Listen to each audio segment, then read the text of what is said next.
Hi, everyone. My name is Keetha. I'm the project manager of community initiatives here at the foundation, and I'm happy to be moderating today while Suzanne presents on the Teen Healthy Relationship programs that Partners for Youth does. I'll give people a few more minutes to get signed in, as we're only 1 minute past the hour. If you have any questions, there's a question box that you can throw them up in, and I will answer or get Suzanne to answer for you. Heads up that when you sign in, you're automatically muted to help with the speed of the connection and background noise. If you're interested in saying something out loud, we would love to hear you talk to us, so just raise your hand and I'll unmute you. One other thing is that we are recording this webinar for folks that aren't able to make it, and for posterity in the future, it will be up on our website. So if you have any questions that you would like to speak or ask privately, we'll turn off the recording for the last maybe 5 minutes of the webinar, and then you can ask us after we're done recording. All right. So we're still getting a few people signed in. Are there any questions? None so far. All right. So I have a couple of slides on the work that the foundation does. So let me just get it set up. And then I'll hand it over to Suzanne, who you can probably see in her office out in Fredericton.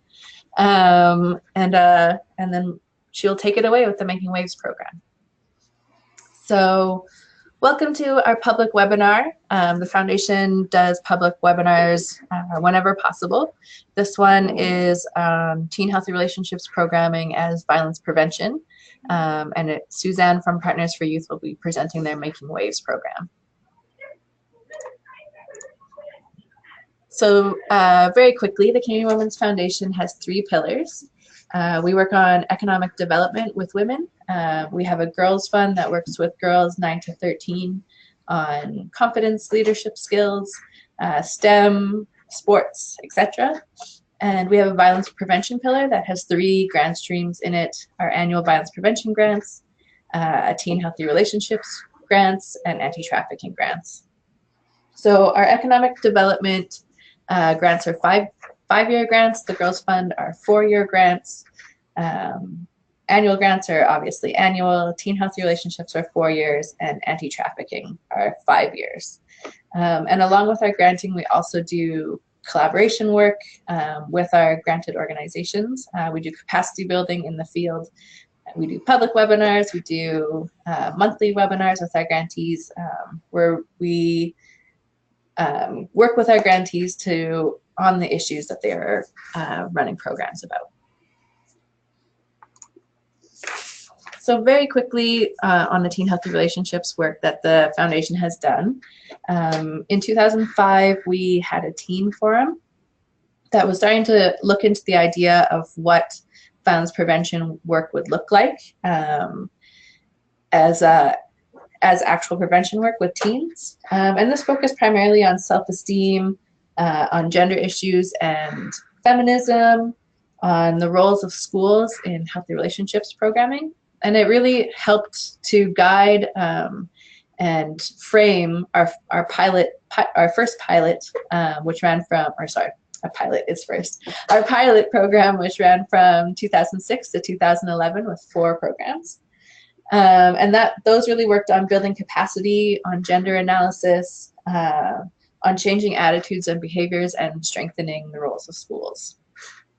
In 2012, we had a year of funding from Status of Women Canada to do a national learning strategy on teen healthy relationships. And we worked with Youth Council and also had a big national meeting to help develop what a strategy would look like.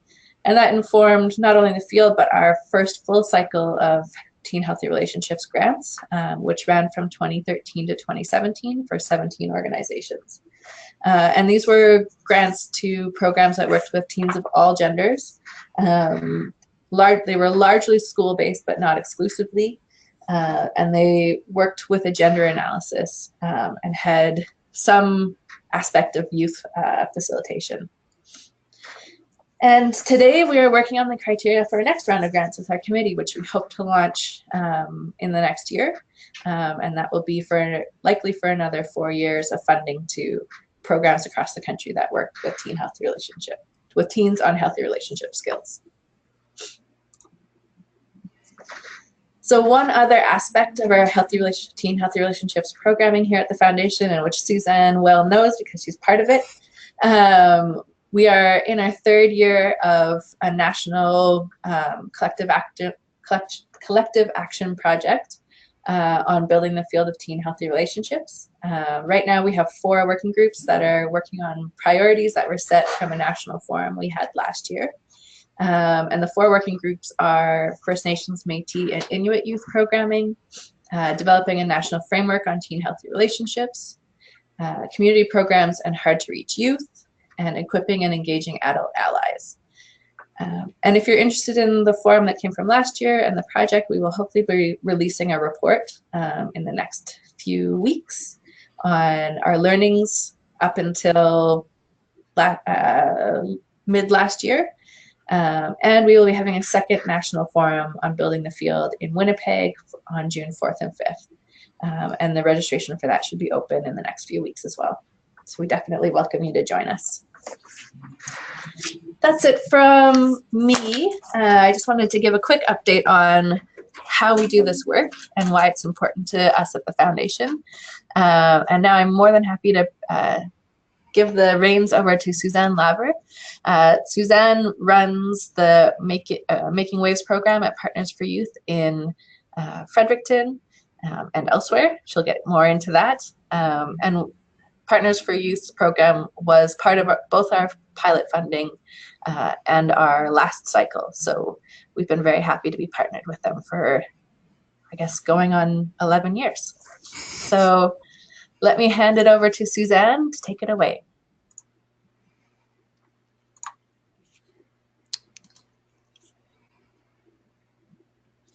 Okay, can you see my screen?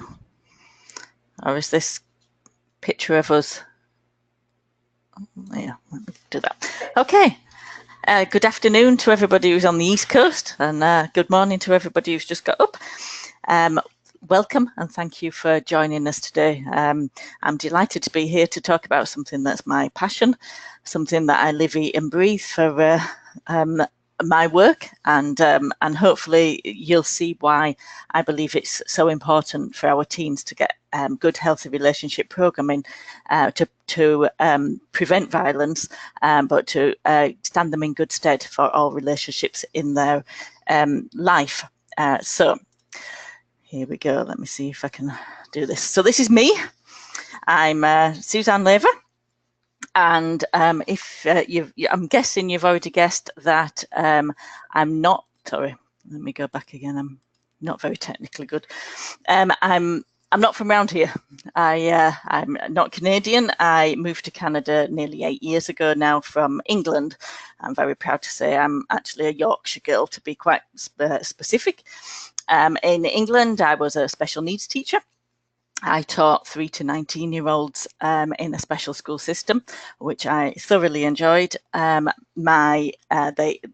types of children I really enjoyed teaching the most were profound and multiple learning difficulties children, so the most profound. But I also within the school taught all the kids about healthy relationships. Actually, I was the coordinator for personal, social and health education, so I had fun teaching that throughout 3 to 19 years. And just before I left to come over to Canada, I was the head of the sixth form, which in our particular school was aged about 15 to 19. So I was preparing the youth for independent or supported living and finding appropriate further education opportunities for them. So, you know, helping them to get on with their lives and to move on from leaving school. So that was great. I then moved to New Brunswick with my family because of the opportunities over here to farm, because my husband always wanted to farm, and so did I, and to own land and a farm, which the opportunities are not in England. And we're currently renovating our farmhouse, and these are some of our critters that we've got. We have pigs and chickens over winter, but we have many, many other animals in the summertime. Soon after arriving in Canada, I started working for Partners for Youth. Initially, I was doing a project where I was supporting a young man with autism. And then in 2013, I took over the delivery of Making Waves. So that's where I am now, still. So what is Partners for Youth? It's a not-for-profit. It was founded in 1994 by Jim Ross. And his goal was to create a provincial not-for-profit community-based organisation tasked with developing pragmatic and effective support programs for youth and youth at risk. So he was really aiming his programs towards youth at risk. And 20 years later, our programs are still helping young people make healthy lifestyle choices and find and grow their strengths and build important leadership skills. So we have many, many different programs. Partners for Youth started with two specific programs, really: an adventure classroom program, which is middle school, which is for youth that are struggling at school, that don't quite fit in or that learn differently, and that just need that extra boost in self-esteem and confidence. And so we go into the classrooms, and then through that we run a canoe camp in the summer. We also do lots of youth engagement. We have youth action for mental health in high schools. We run transitional housing for 16 to 19-year-old youth called Safe Harbour House. We have a human trafficking strategy for New Brunswick, a youth justice recovery programme. We run the Youth and Care Network for New Brunswick, and Making Waves is our other programme. So we're quite busy. We are in you can see by my picture, we're in a little basement office in Fredericton. So this is where we are. Our office is in Fredericton. We all travel all over New Brunswick for our work, meeting with youth where they're at. Safe Harbour House is down where the red arrow is in St. John on the coast, beautiful position.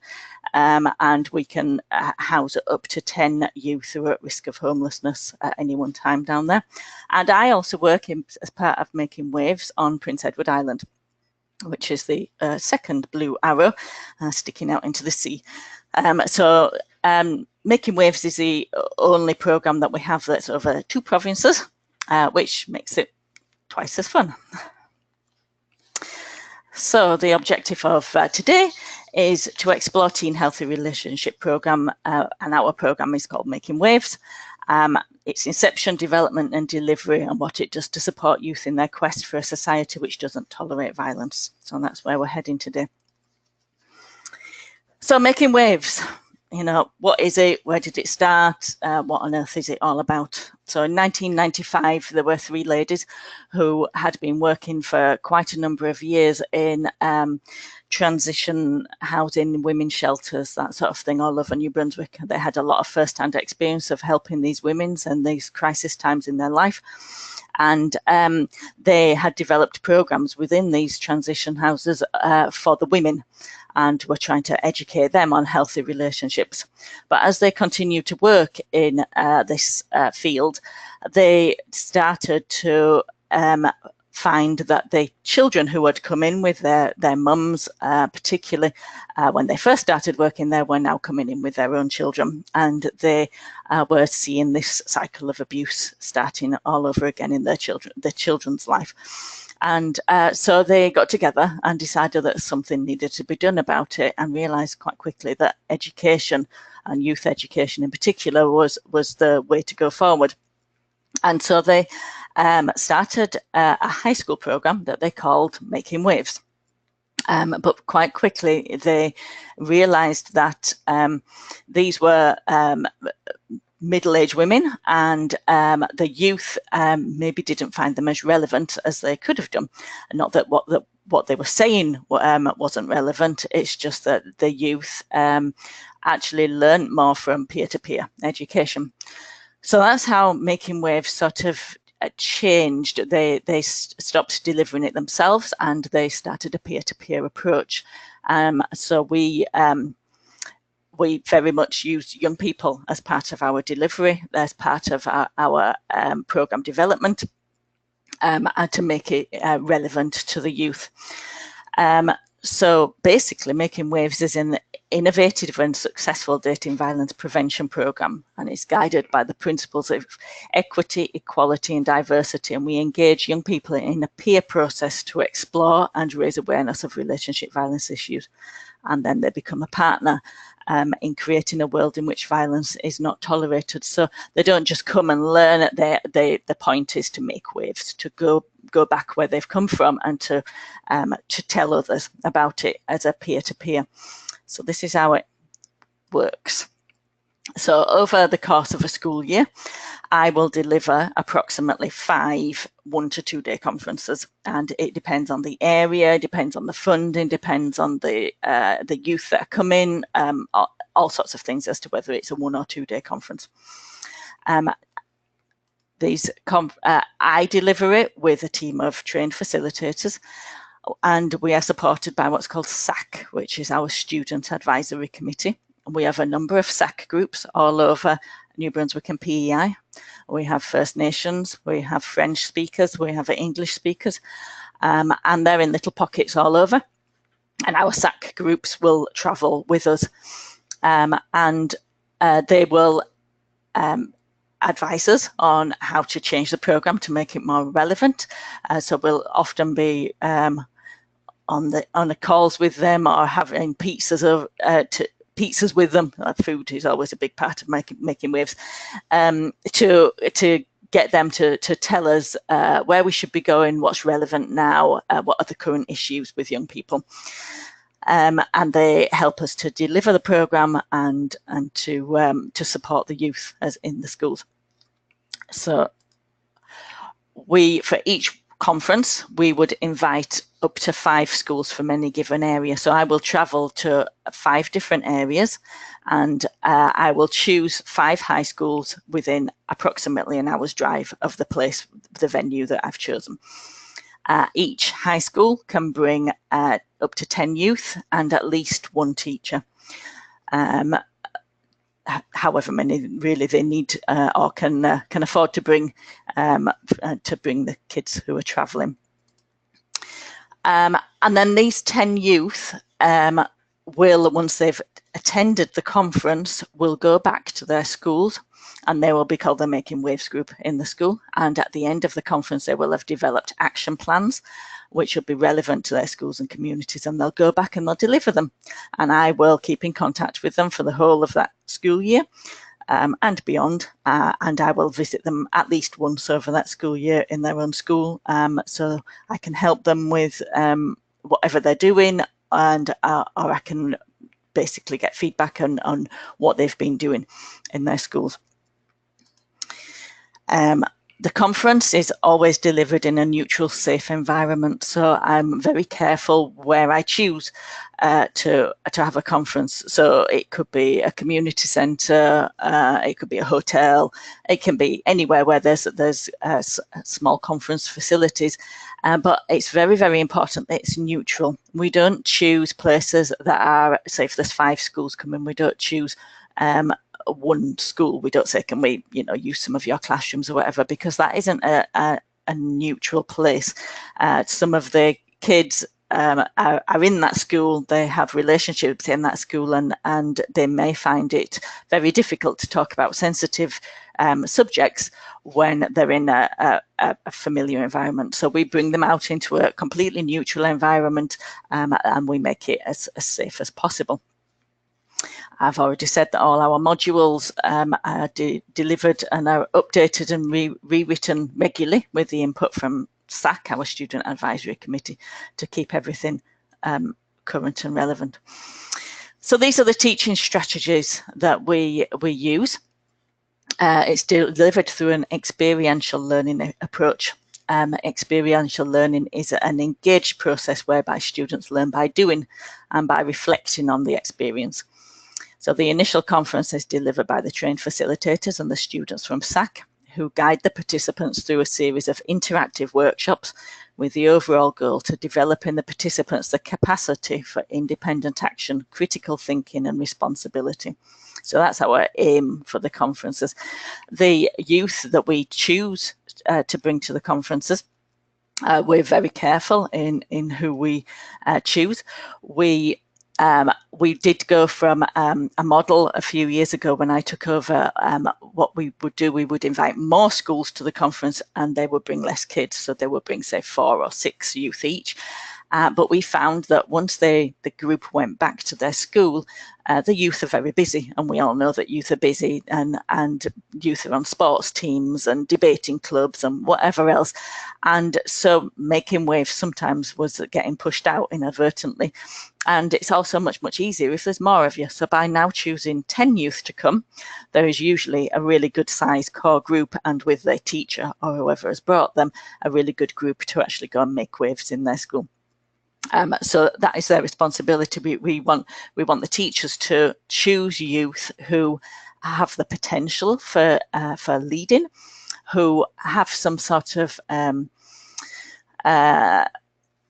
social justice mindset, who care about people, and often who aren't the busiest youth in the or most popular youth in the school, because the busiest ones mean well and want to do it, but often just do not have the time and work themselves too thin. So we're very careful who we ask the teachers to bring. We also suggest that if they know of some sort of abuse that their youth has had, that maybe the Making Waves conference isn't the first port of call for them to come to, because it could open up wounds. And it could be a very, very difficult experience for them. And not that we wouldn't help them through it, but we are trying to train leaders to go back into schools to work with the teachers on these issues anyway. So we wouldn't automatically choose, but sometimes some of these kids do come through, and that's fine. So what do we actually do at Making Waves? So our first picture there is creating a safe space for discussion. So we spend the first few minutes of the day creating a respectful environment. It's very, very important, is this. It's important that they feel accepted, that they feel respected, and that they're going to be listened to. So we spend just a few moments at the beginning of the day. This is the contract that one of the groups last year came up with, and you may notice that the signatures are around the edge. That's the youth actually signing that they agree to what they've said, because it's sensitive what we're going to be talking about. We explore the power and roots of violence. Where does violence come from? What is violence? And we establish that violence is somebody having power over somebody else in an unhealthy way. And we talk about the different sorts of power, the healthy sorts of power and the unhealthy sorts of power. And so we talk about that right at the beginning, because we're getting them into the mindset of what violence looks like. We talk right at the beginning also about that most of the conference will not be talking about physical violence, because we could all agree right at the beginning that if you are hit or hurt physically by somebody, then that is not acceptable in a loving relationship, in a healthy relationship, and that we're saying it doesn't happen, we're saying it does happen, but that is the tip of the iceberg that everybody sees and can accept as violence, and we can all accept that at the beginning of the conference. But what we're going to do is we're going to look at the bottom of the iceberg, all the hidden things that are also violence in a relationship that make unhealthy relationships. So that's where we start from, and we start to talk about different things that can colour our expectations and our views of people, and why they're dangerous, and how they can support violence. So we start to unpick the dangers of stereotypes, and we do stereotypes of the genders. We do stereotypes of everybody. That's sporting heroes.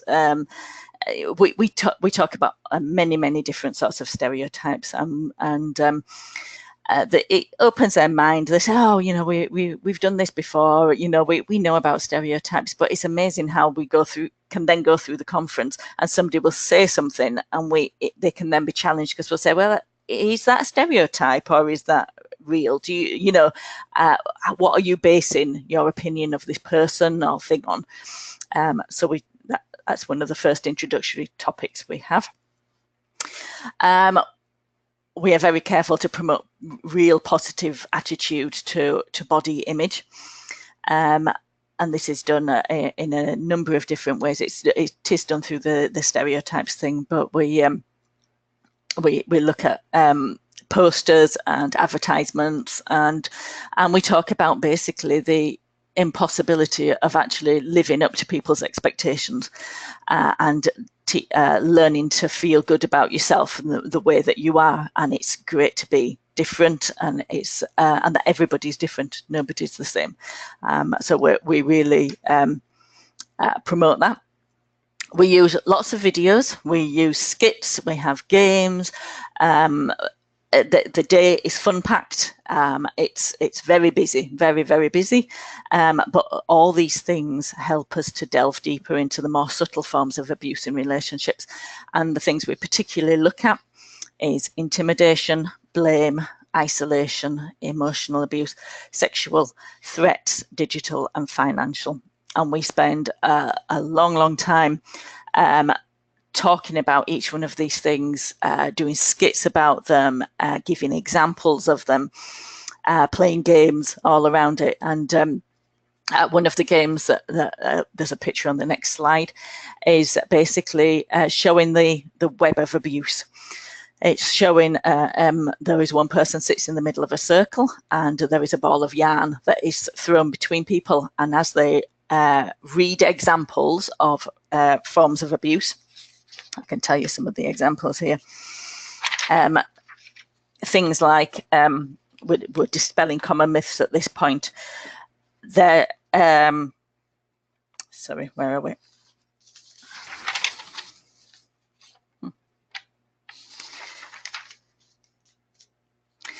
Things like, I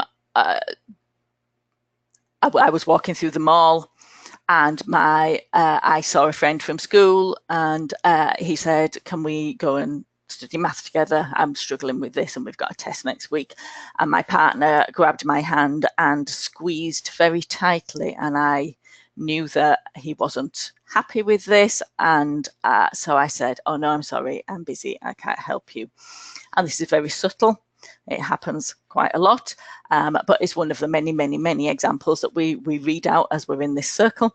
And what happens is the person who's in the middle of the circle starts to become entangled in a web. And we call it the web of abuse. And we say how, you know, it can be little things, but as they build up, this person starts to feel isolated. They start to be down. They start to feel like that they're by themselves and they can't get out without help. And so we talk about all these different sorts of abuse, and it's amazing how, as you're talking, the youth, quite often, a number of them will have a light bulb moment. It's sort of, I never thought of that. I never thought of that being part of an unhealthy relationship. I always thought jealousy was healthy, because that means that you love somebody a lot, and we're sort of challenging them and saying, well, actually, yeah, it is a natural emotion, but it's the way that we show that we're jealous, and that jealousy is not good. There should be trust in the relationship, and so we open up the floor for lots and lots of discussion, and it's really quite exciting what the youth come up with. We do the laws around consent and respecting boundaries, and this is a huge one. There's obviously lots and lots of examples, so we use as much as possible current news examples. Unfortunately, there is too many to choose from sometimes. And we talk about the whole laws about that. The age of consent, who can consent, when you can't consent, changing your mind. And then we talk about knowing your own boundaries and respecting other people's boundaries, and what it means to be coerced into doing something. This is a very it's quite a heavy workshop. It's one of our longer workshops, but the youth learned so much about it, and it's amazing how many don't actually know any of the laws around sexual consent beforehand, because a lot of the time they're not taught it. They're taught sex education sometimes at school, but they're not actually taught the laws around consent. So that's really, really good. Suzanne, before you move on, I have a few questions. Okay. So one person is asking whether you develop your own videos or use other videos. We generally use videos from the internet. I've got lots and lots and lots of them. And I try to keep them as current as possible because some of them are quite old now. We actually did try and do our own video a little while ago when we moved to the one-day conference idea. Then one of the things that we used to do when we had a longer time at a conference was we used to do a play at the beginning, and I did try and get this videoed, but unfortunately I haven't managed to get it so we can use it as our own video. But yeah, I don't believe in reinventing the wheel. Some people have done some really, really good stuff. There's some really good websites out there, and you just have to search the internet. One of our favourite ones, particularly for that particular workshop, the Ties That Bind one, is in England. There was actually a campaign. I don't know if any of you watch Coronation Street, but the youth of Coronation Street, a couple of the youth actually did a subtleties of abuse video. And that's really, really good. It's literally only a couple of minutes long, but it covers so much of the different subtleties of abuse just in that very short period of time. So I can certainly send links to people with this workshop for some ideas for some really good videos. Thank you. I have one other question. Someone's asking who does the skits because they're wondering if it's the participants or are there already individuals that are part of the conference that have pre-planned the skits to share with the youth. They're just wondering if this is an activity or a learning tool. It's the youth that do the skits. So in this particular workshop where you can see the picture at the top now, this is somebody being tied in the web of abuse. But before we do the web of abuse, we actually we go through the different types of abuse that I've just listed, the isolation and the emotional and sexual and threats and all those.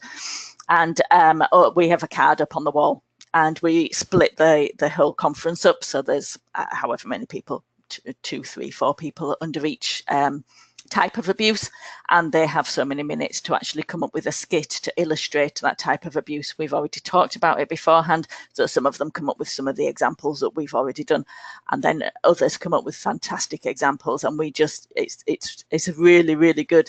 Now, you always come across some conferences where the youth are very shy, don't want to join in, or one of the groups really don't do very much, but on the whole the youth actually really enjoy that bit, and it just helps to highlight what we've just been talking about that sort of abuse, and make them think about it a little deeper.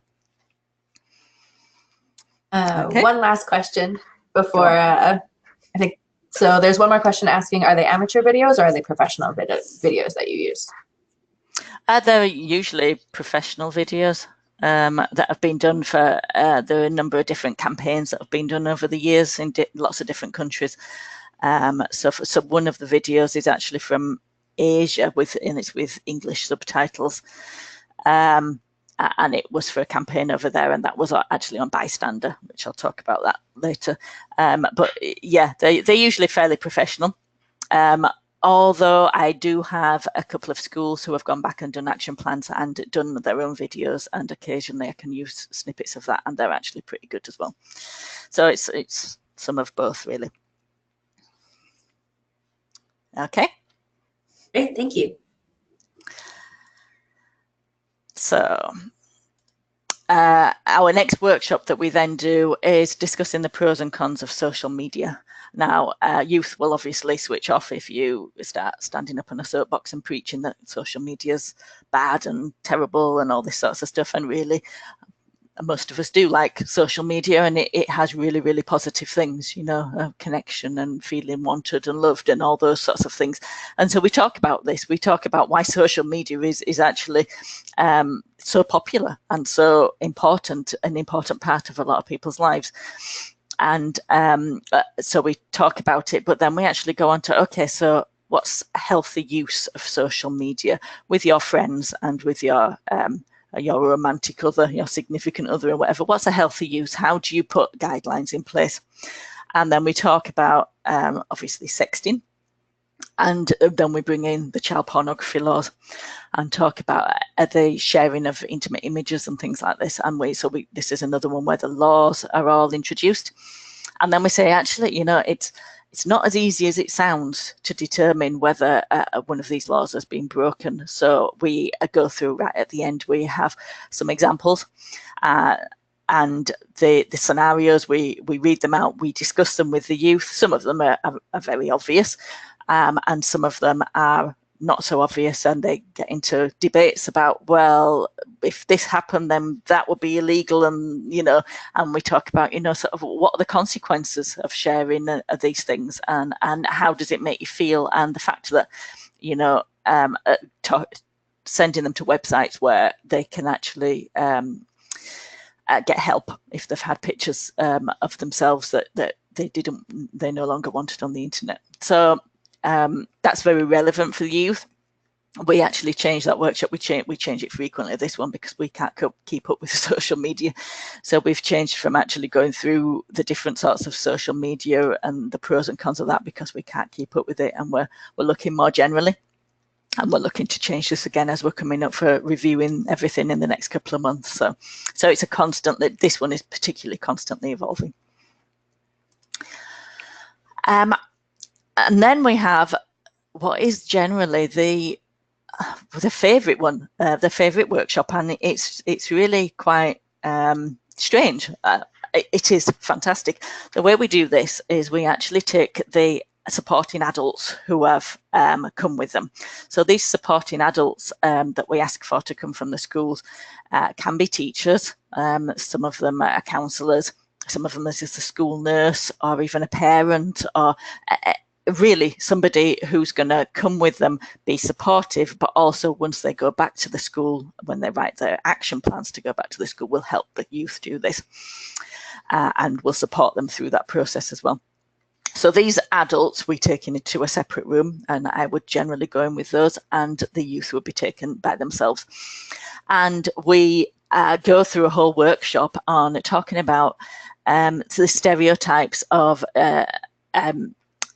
the generation gap, what adults think about youth, what youth think about adults, and we try to dispel in these stereotypes. But then we give each group a chance at the end to actually write down, and between all the adults and between all the youth, they come up with 5 or 6 things the youth have always wanted to tell adults.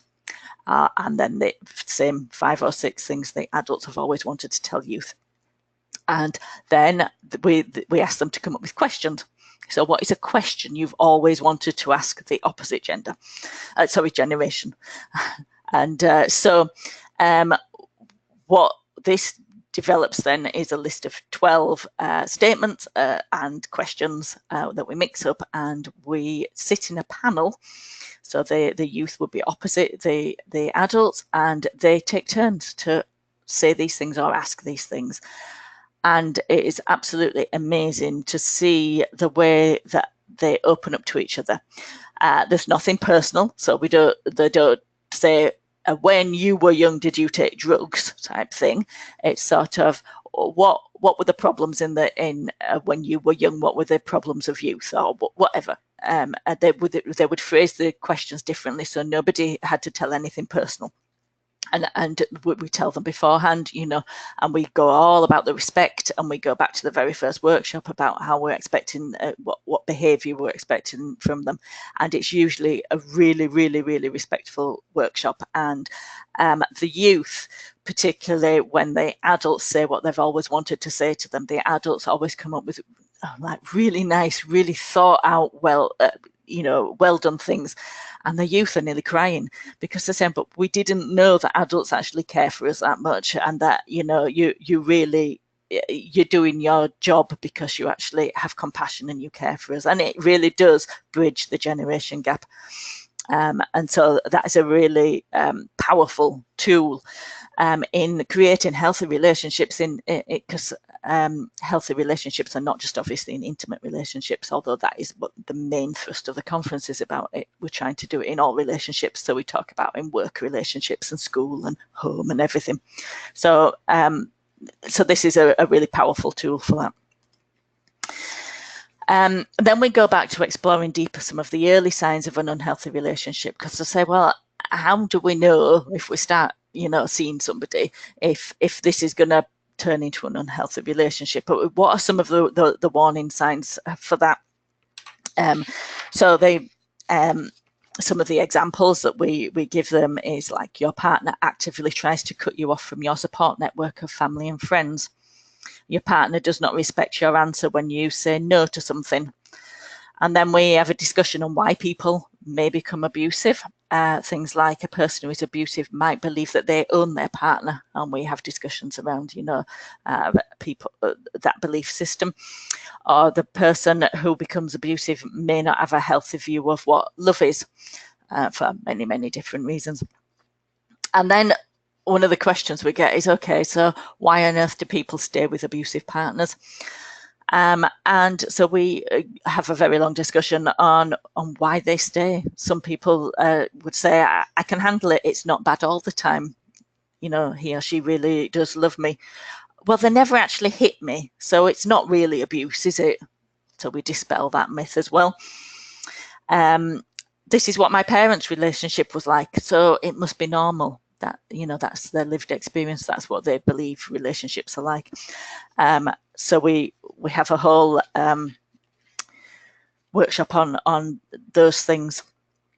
And then we believe it's really, really important to learn effective tools for communicating.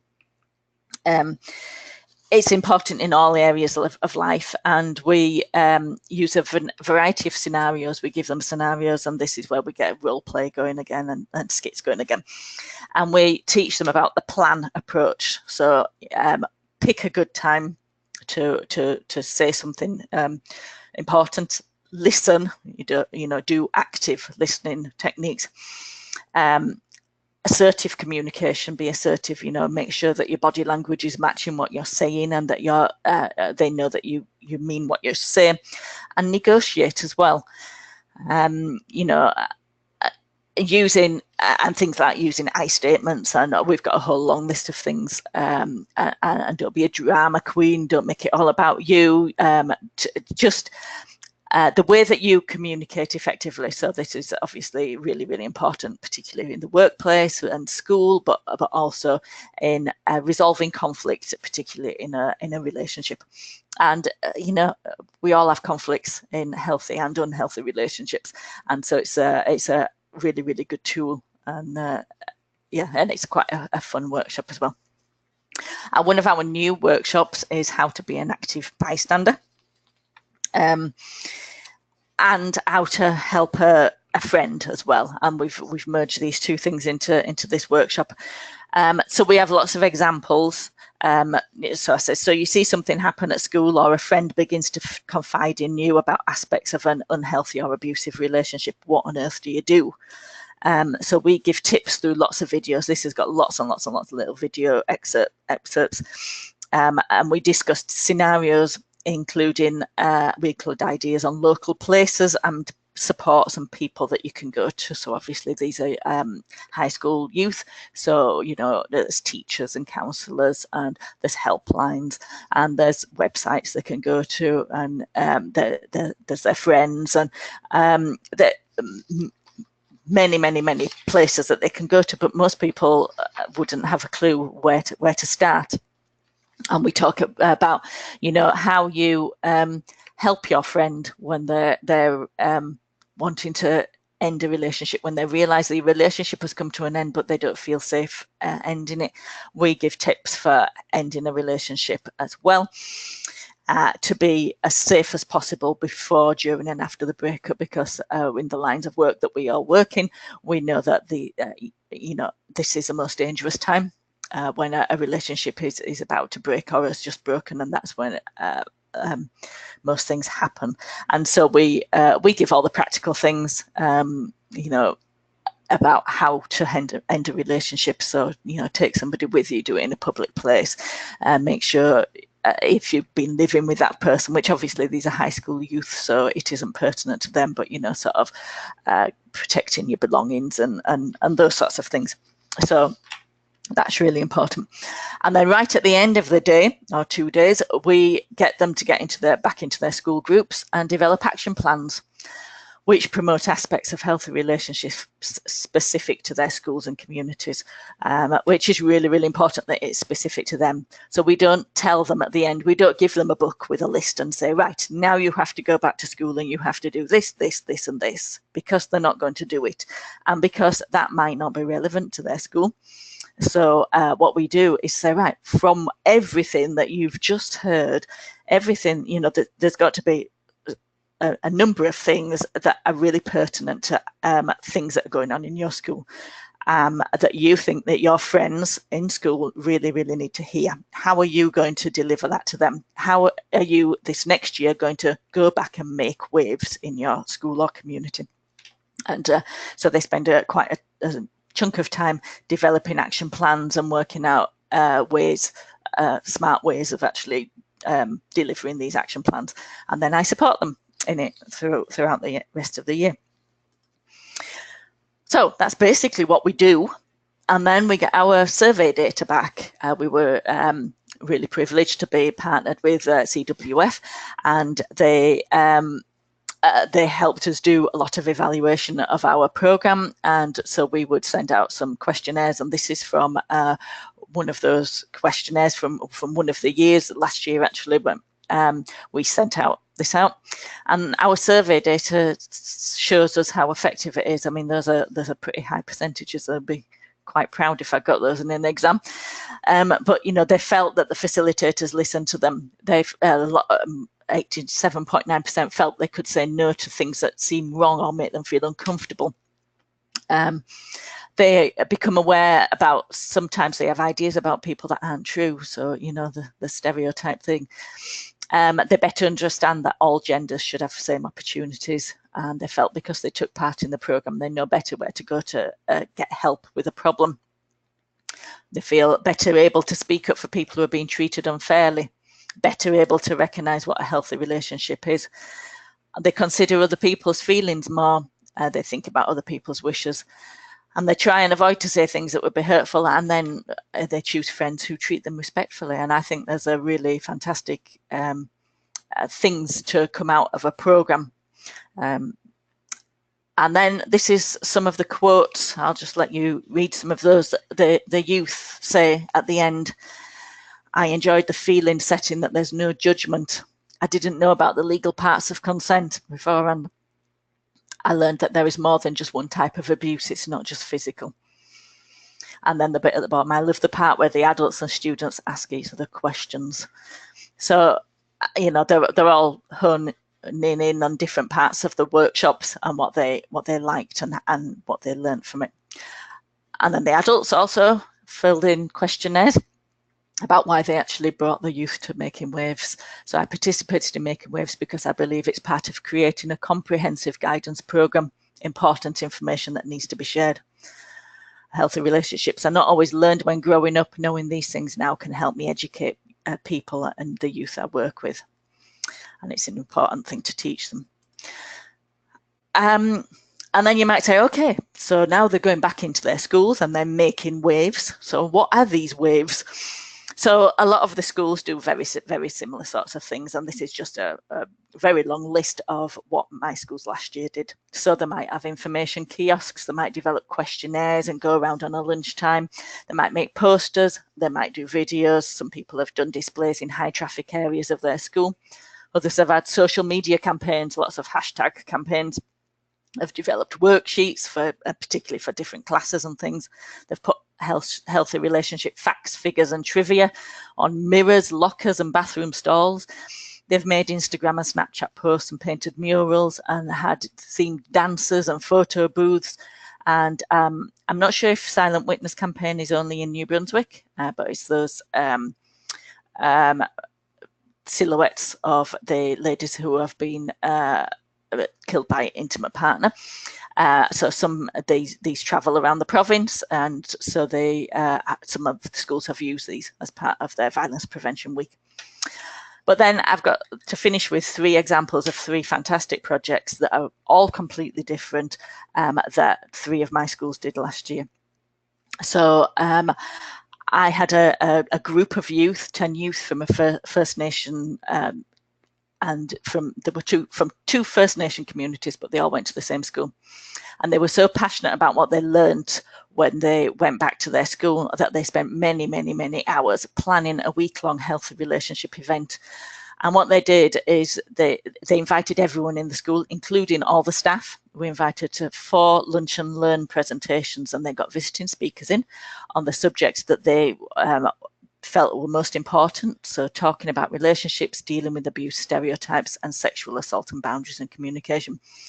And at the final lunchtime, they actually got their home economics department to provide a hot meal, which was absolutely delicious, and had a visiting speaker in, and 50 people, in fact it was over 50 students plus some staff attended, sat down for the meal, and as they were sat in the lecture theatre eating, they had this talk, and they listened intently and asked many, many relevant questions. And then they actually they've just repeated that again this year and had lots more people, and it seems to be that they would like to do this as an annual event, and it really does create a really big buzz in that school. And particularly as it's the First Nations youth who are delivering this and planning it and delivering it to the whole school. I think that's really, really positive. 2 of my schools in PEI decided they would get together to deliver their action plans. That's fine. And with help from funding from the local police, they've written a series of workshops that they go into their feeder middle schools, and they have a workshop for grades 7, 8 and 9. And they deliver workshops on healthy relationships, sexting and internet safety. And they've been interviewed on the local CBC radio and had articles written about them in their newspaper. And they go in now each year. And the topics that they cover are because the youth in the schools were saying that this is what's a problem, and this is what needs addressing before these youth move up to high school. And so they were that's why they're partnered with the police, and so that they could buy all the resources they needed to actually develop these programs, and that's a really good resource.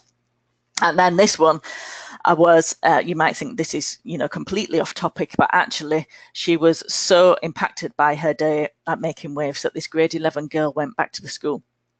And she realised that the youth in their area were really struggling to change schools to come up to high school, because all the kids were educated in a K-8 school beforehand, which was very much based on an elementary model. So it was very friendly, very homely, very small.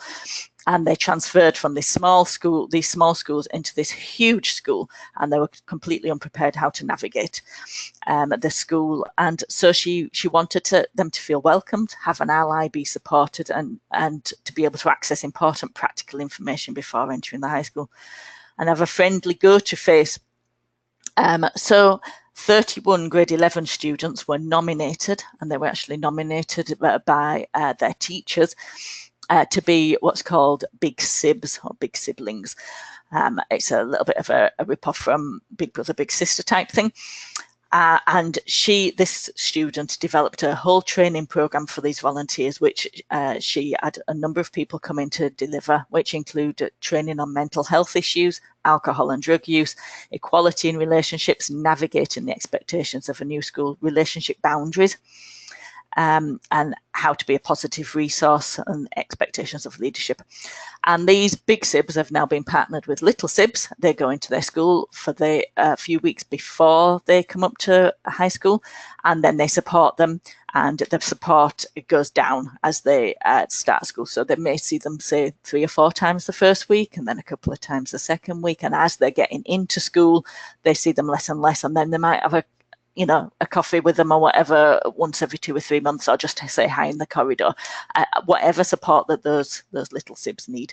And it's been closely watched by the local education authorities, this project, and it has potential to be replicated in other schools. And that is all because of the Making Waves conference, and she's taken the bits out that she felt was pertinent, and particularly for the training of these big sibs, has used a lot of healthy relationship stuff in there. And so that's how 3 projects can look at 3 completely different ways. And that's why it's so exciting, and that's why it's so important for the youth to actually do the delivery of this. The youth have got so many better ideas than us, which is great. And so how does this link in with the rest of the programmes? I'm coming in for a land here. Partners for Youth, we often work with high risk, often vulnerable youth who struggle with issues of homelessness, addictions, low self-esteem, mental health issues, social exclusion, and some find themselves in care. And Making Waves, with its peer-to-peer, interactive, relevant approach, meets them where they're at and gives them skills to negotiate their relationships and tools to have violence-free interactions. It hopefully sets them up for life. And so in some of our other projects that I've already mentioned earlier on, we will deliver aspects of Making Waves, say to our youth who are living in our transitional housing at the moment down in Safe Harbour, or to our youth in care, where they will have a great big conference every year, and so we will deliver some of the workshops there as well. So these are just tools. Once they see what unhealthy or violent or abusive relationships look like, they can begin to distinguish it for themselves, and hopefully can stand up against it, and hopefully there'll be no more violence. We can work ourselves out of a job, we can hope. So thank you very much for being very patient and listening to me. Are there any questions? I have a few already, but if anyone else wants to ask them, please feel free to put them up in the question box or raise your hand and I'll turn your mic on. So I have a question here that asks, do you target specific social media platforms, or is it on a general level? And I think this was from a few slides back when you were talking about how it's shared.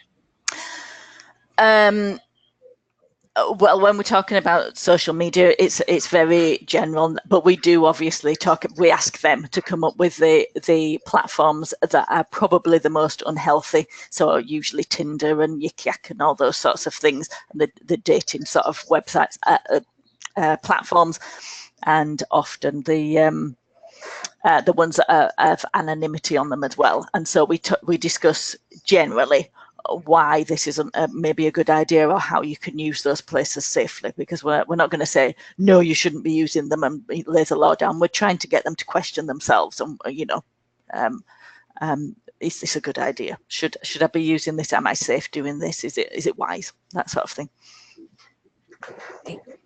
And then another question here asking if you've had any success with completing this conference with Catholic school boards.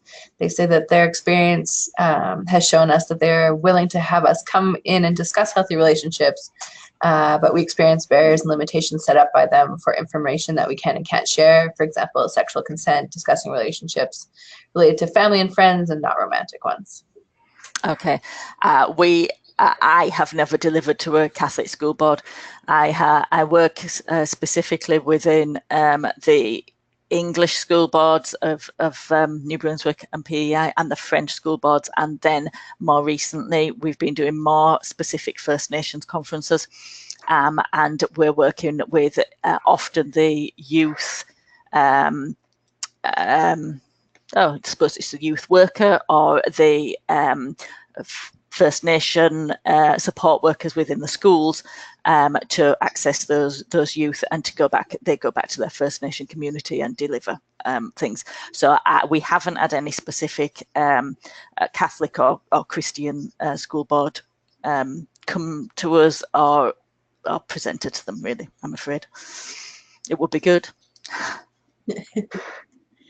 I don't have any other questions up. I have one person saying, what an amazing program. Thank you for sharing.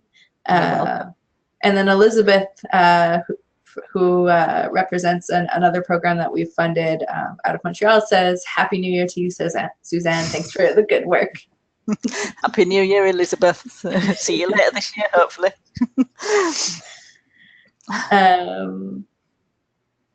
All right, and Kevin says, ditto on the great comments. Awesome program.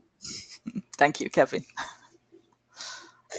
Okay, I'm going to turn off the recording if anyone has any questions they want to ask off recording, and then otherwise we will wrap it up.